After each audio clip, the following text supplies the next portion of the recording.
পদ্মা সেতুকে ঘিরে মাদারীপুরের শিবচরের নদী তীর এবং চরাঞ্চলে মেগা উন্নয়ন প্রকল্প হাতে নিয়েছে সরকার। ইতিমধ্যে শুরু হয়েছে বেশ কয়েকটি প্রকল্পের কাজ। নতুন দিনের স্বপ্ন দেখছেন সুবিধা বঞ্চিত চরাঞ্চল সহ দক্ষিণাঞ্চলের মানুষেরা। স্বপ্নের পদ্মা সেতু এখন অনেকটাই বাস্তব। সংযোগ সড়ক, সার্ভিস এরিয়া, পুনর্বাসন প্রকল্পের সঙ্গেই দ্রুত গতিতে চলছে মূল সেতুর নির্মাণ কাজ। ইতিমধ্যেই ৪২ কাজ শেষ হয়েছে। এরই মধ্যে শিবচরের পদ্মাচর ও তীরবর্তী এলাকায় বেশ কিছু উন্নয়ন প্রকল্প হাতে নিয়েছে সরকার।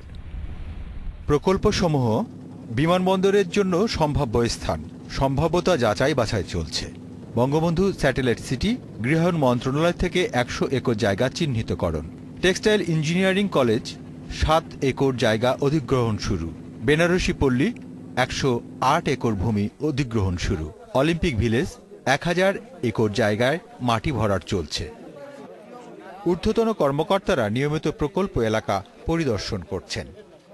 ১০০ একর অবহেলিত জনপদ শিক্ষা, যোগাযোগ, শিল্পায়ন সকল দিক দিয়ে জেগে উঠছে এবং এটা শুধুমাত্র সম্ভব হয়েছে মাননীয় প্রধানমন্ত্রীর পদ্মা সেতু করার সিদ্ধান্তের কারণেই।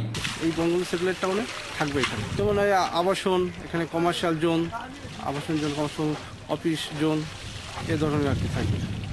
আধুনিক যত যা যা থাকার সব কিছু এগুলো থাকবে।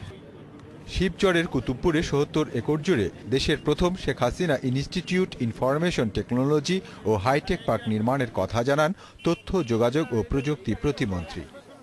আমরা পদ্মা সেতু থেকে পার হয়ে যখন দেশি বিদেশি পর্যটকরা আসবেন, পদ্মা সেতু থেকে নামতে নামতে ডান পাশে ৭০ একর জায়গা আমি আজকে দেখে এসেছি।